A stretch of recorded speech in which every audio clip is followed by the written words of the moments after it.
যাকগে এইবারের মতো follow up check up complete করে আবার বাড়ি ফেরত এসেছি। 25 তারিখ বাড়ি ফেরত এসেছি, আর সেদিন এসে না তেমন কিছু শ্যুট করিনি। তো পরের দিন সকালবেলায় রুম খুলতেই এনাদের আমাদের ঘরে আনাগোনা দেখা দিল। তো দেখতেই পাচ্ছ বন্ধুরা, আমি এখন সকাল থেকে ব্লগটা শুরু করেছি। তোমাদের সবাইকে আমাদের চ্যানেলে আরও একটা নতুন ব্লগে ওয়েলকাম জানাই। আমি অর্পিতা। প্রত্যেকবারের ফলো আপ চেক আপের আগে একটা আলাদাই টেনশন কাজ করে যে আমি ওকে নিয়ে যেতে পারবো তো। এটা নিয়ে আমার হাজব্যান্ডের 3 নম্বর ফলো আপ চেক আপ হলো ক্যান্সারের। এটা নিয়ে কিন্তু 4 নম্বর হওয়ার কথা ছিল। এর আগেও ওর follow up check up cancel হয়েছে। ফিনান্সিয়াল আমার অ্যারেঞ্জমেন্ট আমি করতে পারিনি, সেই জন্য একটা মুম্বাই যাওয়া বিশাল খরচা আমাদের কাছে। কারণ আমরা এরকম ডরমেটরিতে রুম নিয়ে থাকতে পারি না, অভ্যেস অতটা নেই। তো একটা প্রাইভেট রুম নিতে হয়। তারপরে বাচ্চা নিয়ে যাচ্ছি, বাইরে একটা রান্না করে খাওয়া দাওয়ার ব্যবস্থা করা, প্লাস সব কিছু মিলে একটা খরচার ব্যাপার থাকেই। তার জন্যই এর আগে ফলো আপগুলো মিস হয়েছে। একটা ফলো আপে মিস করেছি, ব্যাস আর না। আমি নিজেকে প্রমিস করেছি যে আমার নিঃশ্বাস যতদিন চলবে আমি ওর ফলো আপ চালিয়ে যাব, সেটা যেমন মূল্যে হোক, যেটার পরিবর্তে হোক, আমি ফলো আপ চালিয়ে যাব। তো যাই হোক, এইবারের মতো তো করে চলে এসেছি। এরপরে আবার 6 মাস পর ডেকেছে, তারপর হয়তো আকাশের ফলো আপ 1 বছর পর পর হবে। তো এই ছিল আমার ঘর গোছানোর পর প্রথম ব্লগ, যেখানে আমি নতুন করে শিফট হওয়ার পর কিছু কিছু জিনিস তোমাদের সাথে শেয়ার করলাম, টুকটাক ডেকোরেশন। তো এখানে আমাদের মিটি ব্রেকফাস্ট করছে। আর এটা হলো 1 ডজন কলা, যেটা ট্রেনে থাকাকালীন কিনেছিলাম। এটা হচ্ছে নাগপুরের কলা। তো আজকে এটা দিয়ে আমি আমার হাজব্যান্ডের ব্রেকফাস্ট বানাবো। তো প্রত্যেক দিনই ও যেহেতু লিকুইডের উপর আছে, আর ওকে সারা জীবন লিকুইডের উপরই থাকতে হবে, তো দুধ রুটি খায়। তো আজকে ওকে দুধ না দিয়ে আমি ছাতু, কলা আর রুটির পেস্ট করে দেবো। তো দুধটা দিচ্ছি না, আর একটুখানি ট্রেনে অত ভালো খাওয়া দাওয়া না হওয়ার জন্য ওর একটু গ্যাস অ্যাসিডিটির প্রবলেমও হচ্ছে। ছাতু খেলেও অ্যাসিডিটি হয়, বাট আমি ভাবলাম যে না, দুধটা আজকে অ্যাভয়েড করি আর ছাতু কলা দিই, কারণ ওরও ভীষণ খাওয়ার মন। তো এখানে আমি একটু গরম জলে রুটিটা ভিজিয়ে রাখলাম, আর তার সাথে একটু ছাতু দিয়ে ওকে নর্মালি একটুখানি ভিজিয়ে সমস্তটা ব্লেন্ড করে ওকে খেতে দিয়ে দেবো। আর আমার ব্রেকফাস্ট ওই চা পরোটা এখনও অবধি আমি খাইনি, শুধুমাত্র আমাদের সোনাই ব্রেকফাস্ট করছে আর কি, রানিং। ও এখনও অবধি ব্রেকফাস্ট করবে, আর যতক্ষণে আমরা ব্রেকফাস্ট নিয়ে যাব ততক্ষণেও তোমরা দেখতে পাবো ব্রেকফাস্টই করছে। ও একটু খাওয়া দাওয়াতে একটু স্লো, খায় সবই, কিন্তু একটু স্লো আর কি।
সো বন্ধুরা, এখন হচ্ছে সেই বিশাল বড় একটা কাজ, যেটা হচ্ছে লাগেজের জামা কাপড়গুলো এখন আমাকে ছাঁটাই করতে হবে।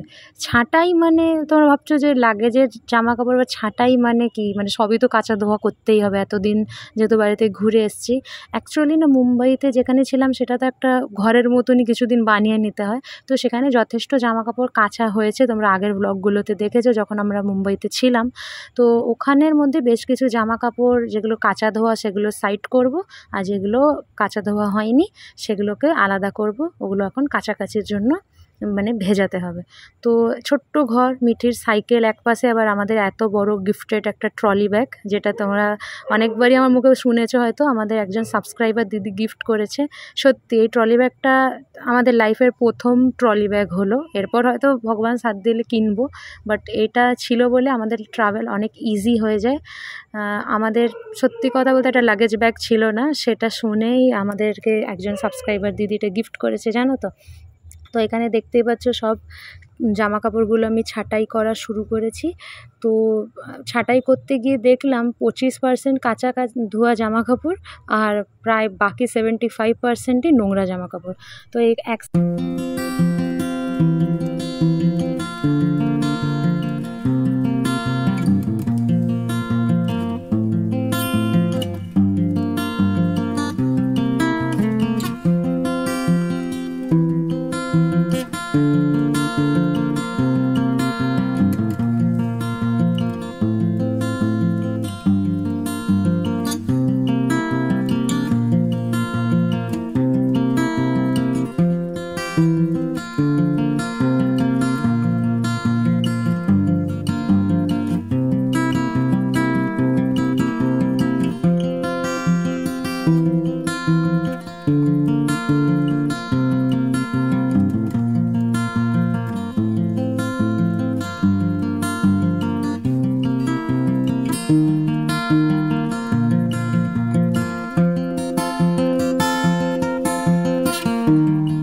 তো দেখলে সুটকেসের ওই সব জামা কাপড়গুলো কাঁচা ধোয়া, ওগুলো রোদে দেখালাম, যেমনটা একটু আগে তোমাদেরকে বললাম, ওগুলো ছাদে দিয়ে দিলাম, মিলে দিইনি, কারণ আমি ভাবলাম মেলে দিয়ে দিই, জাস্ট একটু রোদ খাওয়ালেই হবে। ওগুলো সবই ক্লিন।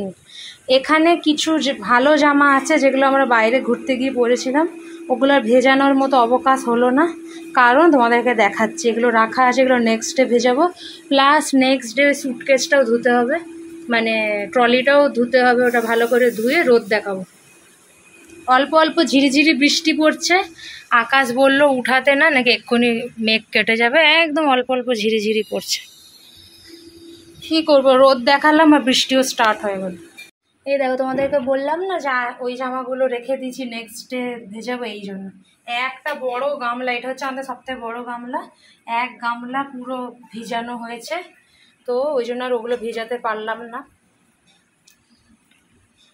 প্লাস এই মশারিটাও বেরিয়েছে, আর একটা বিছানার চাদরও আছে, দুটো বিছানার চাদর ভিজিয়েছি, আর এই মশারিটাও ক্লিন করতে হবে, এটা যাওয়ার সময় রেখে গেছিলাম, তো বাস এগুলো কালকে ধোয়া হবে।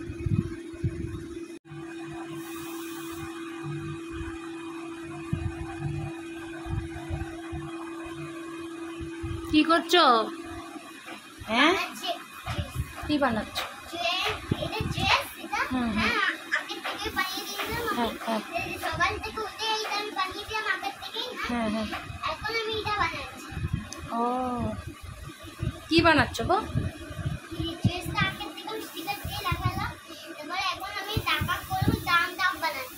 ও আচ্ছা, ট্যাগ লিখছো, ট্যাগ তো, হ্যাঁ ট্যাগ লাগাচ্ছ। হ্যালো বন্ধুরা, এখন তোমাদের সাথে সোজা দেখা হচ্ছে দুপুরবেলার লাঞ্চের টাইমে। আর এখন পর্ব চলছে, এই যে দেখো আকাশের হাতে দেখতে পাচ্ছ ভাতের থালা, পর্ব চলছে এখন বাবা মেয়ের খাওয়ানোর। আর আজকে আকাশ আমাকেও খাইয়ে দিয়েছে মিটিকে খাওয়াতে বসে, মানে আমি জাস্ট মুখ ধুয়ে দেখো, মুখও মুছিনি, অসভ্যের মতো ক্যামেরা অন করে দিয়েছি, সরি ভুলে গেছিলাম। তো আকাশ আমাকেও খাইয়ে দিয়েছে, আমার লাঞ্চ ডান। আর এটা নতুন নয়, ও আমাকে প্রায়ই খাইয়ে দেয়, তো তো যাই হোক, এটা আবার অনেকেরই খারাপ লাগবে, আবার অনেকে হ্যাপিও হবে যে যাক আমরা যেটা পাই না অন্য কাপল পাচ্ছে, তো এটা দেখে অনেকেরই ভালো লাগে। যেমন আমারও অনেক কিছু জিনিস থাকে না যেটা মানে ধরো আমি আমার জীবনে পাইনি, সামনের কাপলকে যখন দেখি আমার ভীষণ ভালো লাগে। তো ঠিক সেরকমই অনেকের হাজব্যান্ডই এত প্যাম্পার করে না, ব্যস্ত থাকে বিভিন্ন কারণে। তো সবার ওয়ে অফ মানে ভালোবাসা এক্সপ্রেস করার রাস্তা অন্য অন্য হয়, তাই না? তো আকাশ এরকমই মাঝে মধ্যেই খাইয়ে দেয়, বাট অনেক হাজব্যান্ডই খাওয়ায় না, তার মানে এই না যে তারা ওয়াইফকে ভালোবাসে না, সেটা না, কিন্তু আকাশ করে। তো যেটা করে আমি সেটা শেয়ার করলাম। তো গতকাল যখন আমরা জাস্ট জার্নি করে ফিরেছি, তো কালকে দুপুরবেলাতে একদম সাদামাটা মেনু রাখা হয়েছিল, আলু মাখা পেঁয়াজকে ভেজে, আর ডাল সেদ্ধ ধনেপাতা টমেটো দিয়ে, আর এছাড়া হয়েছিল হচ্ছে ভাত, বোম্বেতে যে চালটা কিনেছিলাম সেই চালের ভাত। আর কি হয়েছিল গো কালকে? হ্যাঁ, রাইট, আলু আর পটল ঝিরিঝিরি করে ভাজা। আমার মেনুটা এত ভালো লেগেছে, তো কালকে তো আর কোনো ভিডিও শেয়ার করতে পারিনি, তো আজকে সেই মেনুটাই রাখা হয়েছে।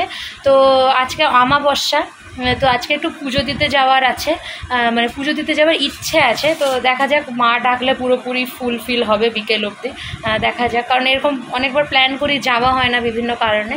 তো বোম্বে থেকে ফিরে এসে এই পুজো দেওয়াটা, তোমরা অনেকেই ভাবতে পারো যে সমস্ত কাজ ঠিকঠাকভাবে হয়ে গেছে বলে ঠাকুরকে একটা থ্যাংক ইউ জানানো।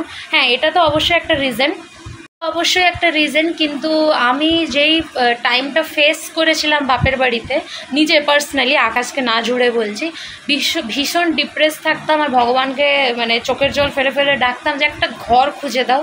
তো এক টাইমে সেই সময় আমরা পুজো দিতে গেছিলাম, তো তখনই মায়ের মন্দিরে অনেক করে রিকোয়েস্ট করে এসেছিলাম যে মা একটা ঘর খুঁজে দাও, ঘর পাচ্ছি না, মানে যেটা একটা ইজি জিনিস, একটা ভাড়া ঘর খোঁজা, সেটা কিছুতেই খুঁজে পাচ্ছি না। একটা ইজি জিনিসও আমাদের জীবনে কঠিন হয়ে দাঁড়িয়েছিল, তখন অসম্ভব হয়ে যাচ্ছিল, মানে খুঁজেই পাচ্ছিলাম না। তো মা আমার অনুরোধটা রেখেছে। তো আকাশ এইসব না মানসিক বলা পছন্দ করে না, ও বলে এরকম ডিল হয় না ঠাকুরের সাথে যে আমি তোমাকে পুজো দিয়ে দেবো, তুমি আমার কাজটা করে দাও। তো এরকম বলা উচিত না, আমিও মানে এটাকেই সমর্থন করি। তো এটা বলতে পারে একটা কৃতজ্ঞতা স্বীকার ওনার কাছে গিয়ে পুজো দেওয়া, যেহেতু উনি আমাদেরকে ঘরটা খুঁজে দিয়েছে। তো সত্যি ওনার ইচ্ছে ছিল বলে এত ভালো একটা, এতদিন পরে বাট এত ভালো আর বাজেটের মধ্যে একটা ঘর পেয়েছি। তো এই জন্য বিকেলবেলা পুজো দিতে যাব, আর খাওয়া হয়ে গেছে, তোমাদের সঙ্গে মেনু শেয়ারই করা হয়নি। তো আজকের মেনুটা, আকাশ তো এখনও লাঞ্চ করেনি, তো আকাশের লাঞ্চটা এখনও বাকি। আর চলো তোমাদেরকে মেনুটা শেয়ার করে দিই কী কী আজকে রান্না হয়েছে। তো চলো তোমাদেরকে দুপুরের মেনু শেয়ার করে দিই। এখানে দেখো আকাশ নিজের হাতে আজকে রান্না করেছে। ও বললো ও এই তরকারিটাতে কোনো পেঁয়াজ ইউজ করেনি, আদা, কাঁচা লঙ্কা, টমেটো বেটে এরকম আলু পটলের রসা টাইপের করেছে, খুব সুন্দর খেতে হয়েছিল, মানে একদম আলাদা টাইপের। আমি খুব কমই এমনি খাই পেঁয়াজ ছাড়া, নিজে বানালো পেঁয়াজ দিই। তো এইটা একটা তরকারি গেল। আর এখানে আকাশ দেখো এখনও রানিং মিঠিকে খাওয়াচ্ছে।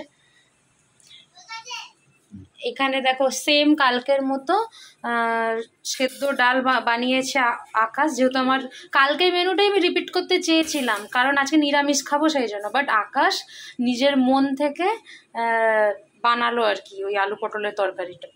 আর এছাড়া এই যে ভাত রয়েছে, আর এখানে এই যে আলু চোখাটা অল্প বেঁচেছে, ব্যাস এটাই হচ্ছে আজকের মেনু। আকাশের সাথে তোমাদের একটু কথা বলে, যেহেতু ব্যাকগ্রাউন্ডে আলো, তো ওর মুখটা একটু অন্ধকার দেখাচ্ছে। তো মিঠি গতকাল আমরা জার্নি করে এলাম, তো বলো জার্নির এক্সপিরিয়েন্সটা কেমনি? ভালো হয়েছে, আসতে ভালো, কিন্তু একটু ট্রেনটা একটু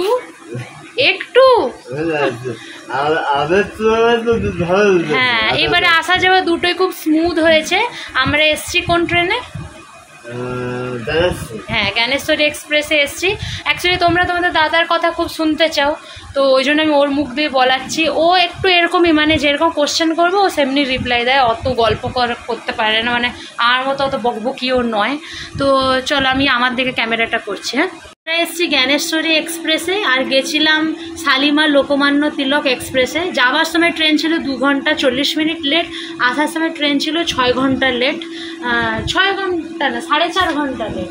কিন্তু হিসাব মতো আমাদের খড়গপুরে ট্রেনটা নামানোর কথা ছিল 1:15-তে, ট্রেনটা নামিয়েছে আমাদেরকে 6:30। এবার তোমরাই হিসাব করে নাও, আমি তো ভেবেছিলাম 6 ঘন্টা না 5 ঘন্টা লেট হবে। তো যাই হোক ওভারঅল ভালোই। আকাশ বলছে যদি অত রাত্রেবেলা ট্রেন নামিয়েও দিত আমাদের আসতেও প্রবলেম হতো, অত রাত্রেবেলা মানে গাড়ি ঘোড়া। হ্যাঁ, তারপরে আমরা আমাদের যে ফিক্স যে টোটোবেলা সবসময় আমাদেরকে ছেড়ে দেয় তাকে ডাকলাম সকালবেলা, উনি যথারীতি আমাদেরকে নিতে এলেন।